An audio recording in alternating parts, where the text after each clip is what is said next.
Hey everyone, I'm here today with my good friend Mark Haygood. He's an amazing man that's built an amazing house here in the Ozarks, and we're going to show you around and talk about it a little bit. How you doing, Mark? Excellent, beautiful day. Thank you for coming out, and I love to give you an opportunity to show my house off and tell you how we built it and what we did. Good stuff. So what I'd like to do is start off with the location. You know, you had plenty of options back in the day when you built this house. What prompted you to stake your claim here on this piece of the shoreline? That's a great question. I'll tell you, back in late '95, my wife and I, we lived in Kansas City at the time, beautiful city, but it was growing. We had a young daughter, and we sat down one Christmas and asked ourselves, you know, what memories will we have? You know, what did we do all year that we would enjoy, that we'll talk about when we're older, you know, in our rocking chairs. And we didn't come up with much, okay? To make it short, we really didn't come up with much the whole year. So that prompted us to start to look for a little more privacy, you know, rather than a large city, something that, you know, we wouldn't have maybe neighbors sitting right next to us, right? You know, we enjoy people and neighbors, but it'd be nicer if we had a little property. It'd be nice if we were on the lake, an opportunity to fish, right? To boat and those types of things, to make more memories. The idea for us, my wife and I were talking about, we said, we need to make more memories for our family. Someone told us about Branson, hadn't been here before, came down and saw Table Rock Lake and thought, boy, wouldn't it be nice to be down here? So we chose a spot that was secluded, that was in the forest. At the time, we have some neighbors now, but again, they have their own 5 acres. So we're apart, but yet we found a secluded place in the woods. It was all forest when we bought this. It's about 1.3 acres here, right on Table Rock. And we've been enjoying privacy from that standpoint for a long time. And yet we go downtown all the time and we enjoy the shows and the dinners. There you go. I love it. Yeah, it's definitely a great spot. I love it down this way. And yeah, you don't have a lot of neighbors, but the few that you do are gorgeous homes. Not comparable to this one, but. We were a little surprised. You know, when you buy a property, you know, bare land, and of course I didn't know much about that at the time. I wanted to make sure that I could dig a well and hit water. I didn't know what it took to do anything, right? So I wanted to make sure we hit water. Well, everyone down here said you will. I wanted to make sure before I closed on the property, I did. So I dug a well 550 feet deep, hit the Ruby Dew Aquifer. As it turns out, this well was 60 gallons a minute, one of the best wells around here. So it kind of started that way, and so I just piecemealed. I bought the property, got rid of some trees, dug the well, you know, put a septic in, and basically my personality type is kind of an overkill guy, and that will show probably in everything we did here, including, you know, not just from the well, but from the septic field. I built a bigger system, more pipe, bigger tank. Yeah, and I think for me, you know, where it really stands out the most as far as, you know, the overkill, as you say, the quality that you put into building this home is the logs themselves, right? This is a true log home, and you know, that's evident to everyone that sees it right away. But what they don't realize is the painstaking process that you went through to select these logs and get these logs here and get this home built. So can you talk just for a minute about maybe that process of getting the logs? Logs is something, you know, when I was much younger, there was a couple that were kind of parents to me, so to speak. Maybe every young kid has another set of parents somewhere, you know, or they act like parents. And he always wanted to build a log home, and I was always intrigued by that. And I love the idea of this heavy kind of, you know, tank-like structure, you know, that could be elegant, but yet sturdy, right? Sturdy and strong. So when we finally got to a point where we said, you know, let's go ahead and find a place, you know, on the lake in the forest, I started looking at logs and technology of logs. And there's a lot to know about logs, more than I ever knew. So I went with a full 10-inch round log. And choosing the company is also a major effort to think of which company you want to choose. In this case, I purchased from Hiawatha Log Homes up in northern Michigan, Munising, Michigan. And I flew up there, you know, because it's just my personality again. I'm just not going to buy something. I'm going to pick everything out. All the logs are cut, even if your plan is for, let's just say your plan's for a 14-inch log, right? They're going to cut that 18 inches because it's divisible by 6. So everything's cut on the 6-inch length. So I watched them go through the cutters, the mill, and then kiln dried. These are kiln dried. They were kiln dried 3 weeks at 165 degrees to get the moisture out of them. There's one thing about this home. Nothing was done in a hurry. This was not a house where I got a contractor and said, hey, build this. It was not a 6-month build, that's for sure. No, no. Technically speaking, this is more a 15-year build, okay? Inside the log is a tongue and groove. Again, other manufacturers have their own way of doing this, but the tongue and groove is like 2 grooves and a tongue, so they fit very tight. And not only do they fit tight, but there's a little piece of foam in between those, so nothing's gonna get in between. All right, well, that's good stuff, Mark, you know, and I really appreciate hearing the story of, you know, of how you sourced the logs and got them down here and got them put together and painstakingly caulked every nook and cranny of every log. I mean, that just speaks to not only your personality, but obviously the quality of this house, right? And you know, the unseen quality, not just the seen quality. You know, and then kind of the natural, where the mind flows after that is the inside, right? You walk into this gorgeous home with these, you know, 20-foot vaulted ceilings, and the ceiling's beautiful, the floors are beautiful, you know, even the walls are beautiful. So talk to me a little bit about, you know, just your selection of materials there for the interior. The ceiling took me 1.5 years to put up. That may sound ridiculous to some people, but I can tell you, I measured how much wood I needed. Number 2 yellow pine here, because it's a log home, right? We want that log home look and feel. So I bought about 3,000 square foot of number 2 yellow pine. I had it sanded, so I had to truck it up and get it all sanded twice. Brought it all in here on scaffolding. We had a subfloor, nothing else up here. Put up scaffolding, put the boards through scaffolding, and I hand stained them twice with rag and sickened stain, which is kind of a top end stain. So I took the rag and I did, you know, what you would expect, right? For every single board, wiped it off, let it dry. Did it again, wiped it off, let it dry, you know, overnight, so it takes a couple days. Then I top coated it with Sicken's top coat. So everything was ready. Pine will actually twist or turn in heat, you know. You can get a 16-foot board and it'll kind of turn. I called it out. I would cut it off, throw that in a pile. I didn't use any piece of wood on this entire ceiling that had any crook or turn in it. I cut it out. So, and then if you notice in the ceiling, every board is cut at a 45-degree angle. So because as wood expands and contracts, you won't see any gaps in the ceiling here, because they're cut at a 45 and stained again on the 45, so that you see nothing here but boards against each other.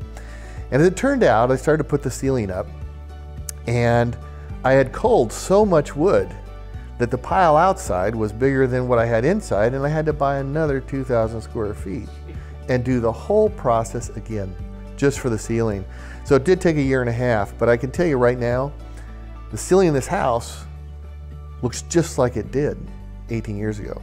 The floors, I wanted to make sure before cabinets went in that all the wood went to the ends of the logs, right? And we finally found a place that was selling Australian cypress, and we thought it had the most character. So Australian cypress, you know, is kind of a swamp wood. Bugs don't like it at all right? And it's a solid, it's not as hard as oak, but it's got all the character you'd want. The kitchen, kitchens are, as anybody that's built a kitchen before, which again, I hadn't, it took quite a few months for me to work with many kitchen designers to get what I was looking for. I finally convinced a kitchen cabinet person to actually come out here and design with me at the house. And she had mentioned a a reverse boomerang island. So the island's very large, but it kind of looks like a boomerang, right? It's kind of reverse boomerang island. And I thought that will work. And then of course, tall cabinets. And like everything else, you know, I waited till we could actually get, you know, craft made, tongue and groove, the high end, hickory, solid wood cabinetry. And then on the flip side, you know, I kind of wanted that refrigerator and your appliances to be in line with the cabinets, right? And they call them cabinet depth, really, cabinet depth refrigerator, right? But I didn't want a small refrigerator. I wanted a large, one of the largest, you know, that you could get on a typical home, right? So what I did is I built about 11 inches off the logs. I built a structure so that the refrigerator could be pushed back and be level with the cabinetry. So it looks like it's cabinet depth. Choosing tile, you know, it's an effort, right? And it was for us too. We wanted to make sure, we wanted granite, and we did our own design. We said we're gonna design it this way, we're gonna put it in at an angle instead of just, you know, flat rows of tile. We knew there's gonna be a lot of cutting of granite on this tile. And I had one of the best tile makers in Springfield, Missouri. I asked around at tile companies, I said, who's the best guy that knows how to do this? And we did the backsplash, and in fact, we've made 2x2 little square tiles out of 12-inch tiles in granite. So it took a long time. And you know, and I kept that gentleman as we moved to the pantry. And so when you see the pantry, you'll see brick, right? There's brick on the wall. I didn't want to purchase half-inch brick. So what we did is I told the tile guy, I said, I'm gonna buy a bunch of pallets of brick and we're gonna cut every one of them to 3/4 of an inch. So I did, so I bought a few pallets of brick and we cut every brick. We sliced every full brick to 3/4 inch. And then as you walk in the pantry, you'll see what looks like full bricks around. And it's really not. It's cut 3/4 and then in an L shape.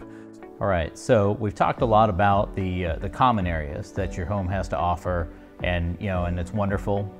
But now I want to move into the more intimate areas of the home. Let's talk just briefly maybe about the guest bath, which is amazing, and then the master suite, which is literally to die for. Yes, you know, the master bedroom and bathroom and the guest bath, you know, again, much like the rest of the house, you know, was a labor of love, but we wanted to do it the right way. And the right way for us, you know, it takes time. So for the guest bath, we would like a granite bowl and a solid granite stand, which you don't normally see. Kind of came out. We knew we wanted tile on the floor. I have Australian cypress flooring, but when we wanted to put the floor in, I wanted to leave spots for actual tile inset into the wood floor. You don't really see that. I talked with the contractor and I said, you know, it's unique. It's a unique house. I want to do something unique in this floor. And then we made the decision to go with Venetian plaster on the walls. From the master bedroom, which was kind of the last thing we did up here, I have to say, wives, you know, they like a nice master bath, right? And so, you know, it was a judgment between, you know, how much master bedroom do you have versus how much master bath. And I wanted something unique there as well. In there, I did a room within a room. I made the bathroom have its own ceiling, just like in here. So again, as far as the closet goes, you know, every master bedroom has a closet, and I kind of didn't want the hanging clothes to be seen. We do have double doors so that you don't really see the hanging clothes, but the rest of the room looks just like you see in here, with logs that go right across the bed, right through the bathroom. And I did track lighting, a lot of lighting in there. But I'd say the master bath was a real challenge. I thought we went with a kind of a duck theme. We thought, you know, we kind of like ducks and log home. So we said, okay, let's theme there. So I hired an artist down here. This guy actually does helmets for NASCAR. By the way, there's no 4-inch walls here, all 6-inch walls, concrete, you know, not drywall. We went ahead and put in a Bain heat jet tub. Actually, they're called air tubs. So there's no mold, no issues there. And heated floors. We put in heated floors and the tile in there. And it turned out real well. So the master bedroom and bathroom, of course, then we have custom furniture in there that we had built for it. But yeah, we're pleased with it. It's really turned out well. All right, Mark. So, you know, we've really covered the upstairs quite well. Let's talk briefly about the downstairs portion of the home, you know, where you lived while you built the upstairs. Downstairs is more of a conventional home. I knew that what we really wanted to do, I mean, our daughter was young, and so her room was going to be down there, an office. I wanted a large office, right? Because eventually we're going to live up here. You know, the house is built where no one really has to go downstairs now. You can just totally stay up here, right? We have full washer and dryer set up here. We have full down there. So there's really no need now. And we knew that when we were building it, is that, hey, the idea was to live down there and build it up here, right? And then eventually move up here. So it's conventional, as I said, still 6-inch walls. And I put in high quality materials down there. And so when it came to those types of things, you know, I just didn't see shorthanding myself on, you know, on any of the pipe or any of the shower materials or the sink materials and all. So kind of went maybe high end down there. All right, Mark. Well, this has been great. I really appreciate you taking time out of your afternoon today to tell us your story and the story of this magnificent home that you built out here in the Ozarks. You know, is there anything else that we haven't covered that you'd like the folks to know about this house? Well, thank you for coming out as well. You probably tell by now I enjoy talking about the home. I know pretty much every detail of it, so you know it's a little passion, I would say. Maybe one of the things from the outside of the home, I did put a full 8-foot wide deck around the entire house. It's easier to maintain that way, you know. If we ever need to power wash or do any maintenance on the home, it's easy to do. Don't need ladders or any of that. But other than that, yeah, this kind of wraps up probably what it took to build this, and I hope you've enjoyed the stories.